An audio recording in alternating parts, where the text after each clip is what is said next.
por qué algunos pueden obtener su sanidad física y otros tan solamente pueden aspirar a ella. Dentro de unos minutos vamos a estar hablando acerca de este tema tan controversial. Quédate allí. La palabra de Dios nos habla acerca de la sanidad física y también de la sanidad del alma. Hay muchas personas que pueden estar físicamente bien, sin enfermedades, pero internamente están llevando muchos temas sin resolver, heridas en su alma, falta de perdón y otros. Y por el contrario, hay muchas personas que internamente pueden sentirse muy bien, pero físicamente pueden estar cargando con una enfermedad por mucho tiempo. ¿Qué es lo que dice la palabra de Dios al respecto? Y definitivamente es un tema bastante controversial porque hay muchas personas que creen que la sanidad física es un tema de los tiempos de Jesús y que solamente se vivió en el tiempo de Jesús y quedó para el tiempo de Jesús. De manera personal, creo que Jesucristo al venir a esta tierra como Mesías, como Salvador, como Dios, tenía un sello de distinción en su ministerio de 3 años. Era sorprendente porque no solamente daba enseñanzas, hablaba de Dios, instauró el reino de Dios en la tierra, sino que donde quiera que él iba, dejaba una huella imborrable en las personas. A quien tocaba, lo sanaba. Muerto que tocaba, lo resucitaba. Y no solamente eso, como hijo de Dios, sino que les dice a sus discípulos: impondrán las manos sobre los enfermos y estos sanarán, echarán fuera demonios. Y si bebieren cosa mortífera, no les hará daño. Id por todo el mundo y predicad el evangelio a toda criatura. Vayan, toquen la puerta, sacúdanse los pies si no son bien recibidos, bendigan a las personas, hagan lo que me ven hacer a mí. Y cuando Jesús cumple su misión de entregarse, morir, resucita y asciende, quedan unos discípulos aún un poco temerosos, obviamente porque eran perseguidos y querían matarlos igual como mataron a Jesús, pero hasta el día de Pentecostés, en el cual fueron investidos con el poder de lo alto, estos hombres eran diferentes. Esos hombres trastornaron el mundo con el poder de Dios e hicieron muchas cosas en el nombre de Jesús. Y algunos creen que era solamente para expandir el reino de los cielos en ese tiempo, ya que eran tiempos difíciles, pero ahora que vivimos tiempos de gracia no es así. Y francamente no lo creo así. Yo creo que Dios no cambia. Yo creo que Dios es un Dios de sanidad. Dios es un Dios de vida. Entonces ustedes me pueden decir, ¿cómo puedes hablar de este tema tan controversial? Obviamente porque cuando vivimos un proceso de enfermedad muy difícil, recibimos unas perlas valiosas y gracias a Dios obtuvimos la sanidad de 3 personas en mi casa que se enfermaron durante el mismo año. ¿Quiénes son? Mi sobrina Mercy en enero fue diagnosticada con leucemia. En abril de ese mismo año, un familiar muy cercano fue diagnosticado con cáncer de hígado en un grado avanzado y en agosto a su servidora le detectaron una masa en el cerebro. Y definitivamente, ¿qué año tan difícil? ¿Cómo nosotros superamos un proceso así? Y es que aprendimos algunas cosas, algunos principios que hoy quería compartir contigo. Número 1. Estás en las manos de Dios. Y estando en las manos de Dios, no hay lugar más seguro. Tienes que entender que Dios es soberano y sea lo que Él determine es lo mejor. Dios tiene todo bajo control. Dios está obrando su perfecta voluntad en tu vida. Y aunque tú pidas algo, Dios ya sabe lo que va a pasar. A Dios no le espanta una enfermedad. A Dios no le espanta la muerte. Dios lo conoce todo. Lo único que tienes que hacer es entregarte a su voluntad, es aceptar sus designios y comprender de que Dios está haciendo algo, no solamente en ti, sino en toda tu familia. Número 2. Arreglar cuentas con Dios. De repente, en todos estos meses, Dios ha estado demandando algo de ti, pero por estar desenfocado, distraído y ocupado, no has podido escuchar la voz de Dios ni calibrar tu corazón al suyo. En estos tiempos de quebrantamiento es un tiempo de búsqueda a Dios y dile que te permita conocer su voluntad en tu vida. Vas a darte cuenta que si en estos meses no escuchabas su voz, en este tiempo vas a oír su voz claramente y vas a entender que le está demandando algo de ti y algo también Dios está demandando en tu familia. Número 3. Hacer un altar familiar. Dios ama a las familias. Las familias son el núcleo de la sociedad. Dios instauró como primer ministerio la familia y muchas veces en las familias cada persona busca a Dios de manera personal, de manera individual y no lo hacen como un solo cuerpo. En el tiempo de enfermedad aprendimos a buscar a Dios, a hacer algo que no hacíamos antes, aún siendo cristianos. Así que nos juntábamos, leíamos la Biblia, doblábamos nuestras rodillas, derramábamos el corazón delante de Dios y Dios comenzó a hablarnos, Dios comenzó a mostrarnos el propósito de Él como familia que tenía para nosotros. Dios reina en medio de la unidad, nos dio el tiempo de arreglar cuentas entre nosotros, de hacer muchas cosas como familia. Así que si estás pasando un tiempo de enfermedad, únete con tu familia, escuchen una prédica, lean juntos la palabra de Dios, oren los unos por los otros y verás cómo Dios se glorifica y les muestra el propósito a todos ustedes. Número 4. Dios es un Dios de vida y no es un Dios de muerte.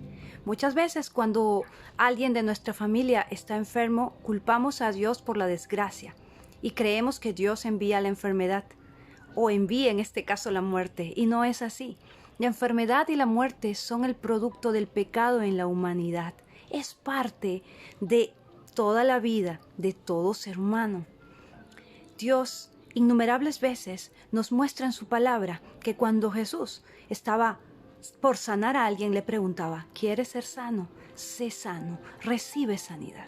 Sabemos que Jesucristo pagó un precio muy alto por la sanidad del ser humano en la cruz del Calvario, pero hay factores que impiden que la sanidad pueda ser alcanzada. Número 1. La incredulidad. Nos dimos cuenta en un pasaje de la Biblia que los discípulos estaban tratando de liberar a un muchacho endemoniado y no podían. Y Jesucristo entra en escena y les dice, ¿hasta cuándo he de soportarlos? Hay géneros que solamente salen con ayuno y oración y definitivamente podríamos creer que Jesucristo se está refiriendo a niveles y jerarquías de demonios y obviamente en el libro de Efesios sí lo dice, pero aquí nosotros podemos interpretar que está hablando acerca de la incredulidad de los discípulos y de la incredulidad en las personas que estaban alrededor. La incredulidad limita el poder de Dios. Cuando tú le dices a Dios, yo creo que eres todopoderoso, pero creo que no tienes el poder suficiente para sanarme, Dios no puede intervenir aunque quiera sanarte. Tiene que haber fe. Y es por ello que cuando Jesucristo hacía muchos de los milagros, no permitía que las personas estén mirando. En muchos de los casos hacía salir a todos y dejaba solamente a sus 3 discípulos más cercanos, Pedro, Juan y Jacobo. Ellos estaban cuando resucitó a la hija de Jairo y en otros casos también vemos solamente a esos 3 cerca de Jesús. Número 2. El pecado. Jesucristo se entregó en la cruz del Calvario por nuestras enfermedades. Pero si alguien no recibió a Cristo, ¿cómo puede recibir semejante regalo? Y precisamente es un regalo y solamente aquellos que puedan recibirlo, que quieran recibirlo, pueden palpar esa bendición. Todas esas personas que recibieron su sanidad en los tiempos de Jesús lo miraban y estaban convencidos de que Él era el Hijo de Dios y era por ello que ellos podían tener la fe como esta mujer que tocó el manto de Jesús para saber y decir, si yo toco tan solamente el borde del manto de Jesús, seré sana. Número 3.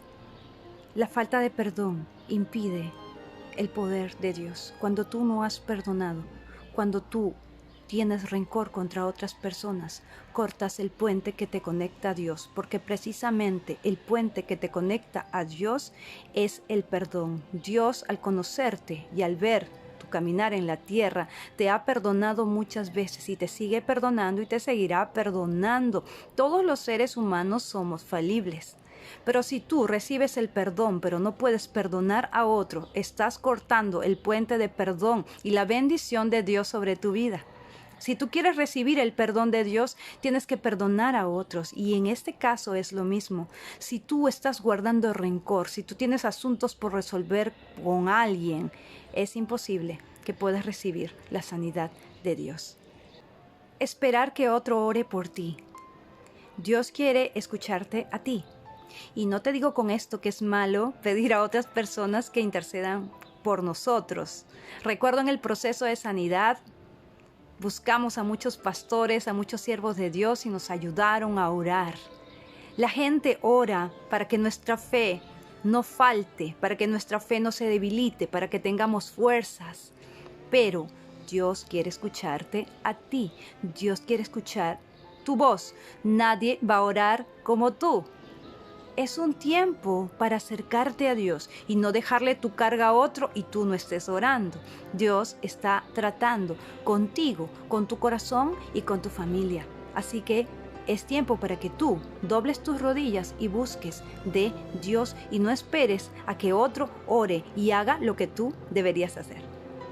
Esperar lo mejor de Dios. Hay algo que nosotros aprendimos y es a no conformarnos. Hasta el último momento vamos a tener la fe suficiente para esperar que el milagro sea realizado, por más imposible que parezca ser. Porque una enfermedad no es más fuerte que Dios y un diagnóstico no es más fuerte que Dios, ni lo que digan los médicos y su palabra es más fuerte que la palabra de Dios. Decidimos tener la fe suficiente para mover una montaña. Decidimos creerle a Dios por encima de lo que puedan decir. Declarábamos la palabra de Dios en todo momento. Confesábamos los escritos de la palabra de Dios. Y en el tiempo de espera, Dios ponía la paz en nuestro corazón y nos iba guiando.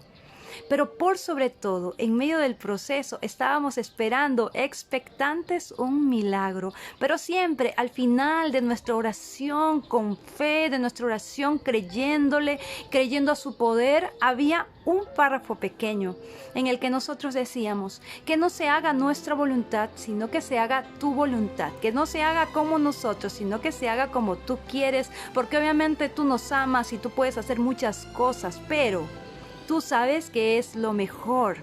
Y vamos a orar así como los amigos de Daniel. Nosotros sabemos que no nos inclinaremos ante esta estatua, porque sabemos que Dios nos va a salvar. Pero si así no lo hiciera, igual no nos rendiremos ni postraremos ante nadie, porque sabemos que Dios tiene todo bajo control. Sea que nos salve o sea que no nos salve, nosotros no negaremos nuestra fe. No le poníamos condiciones, porque Dios no es el genio de la lámpara. Nosotros decíamos, Señor, nosotros creemos que tú tienes el poder. Nosotros queremos que sanes. Nosotros queremos que hagas un milagro en nuestra casa. Nosotros queremos ver tu gloria para testificarle a otros de lo que estás haciendo. Nosotros queremos ver tu poder. Nosotros queremos ver tu vida en las personas. Pero siempre que se haga tu voluntad y no la nuestra, y sea lo que tú determines, te vamos a seguir adorando. Sea lo que tú determines, vamos a seguir buscándote como familia. Sea lo que tú determines, vamos a seguir expectantes a tu voz para obedecerte. Sea lo que tú determines, Señor, sabemos que estamos en las mejores manos. Así que no nos rendiremos. Tenemos la fe suficiente para creer y mover una montaña, pero también sabemos humillarnos ante ti y reconocer tu soberanía, porque tú todo lo sabes. Hay temas tan profundos que nunca entenderemos, porque solo somos seres humanos y tú eres Dios y tus caminos son más altos que los nuestros, y llegará un momento en el que estemos delante de ti cara a cara y podremos preguntarte muchas cosas que hoy no podemos comprender, pero mientras llega ese tiempo solamente podemos decir: gracias Dios, gracias por las decisiones que estás tomando en este tiempo, gracias Señor por las pruebas, gracias, porque eso es muy importante. Tener un corazón agradecido en medio de la prueba, sonreír en medio de la prueba, adorar en medio de la prueba, buscar a Dios en medio de la prueba, cantarle en medio de la prueba, y cuando pase la prueba, nunca olvidar lo que Dios está haciendo ahora. seguir haciendo la voluntad de Dios y cumplir nuestras promesas con Dios. Un abrazo, que Dios te bendiga mucho.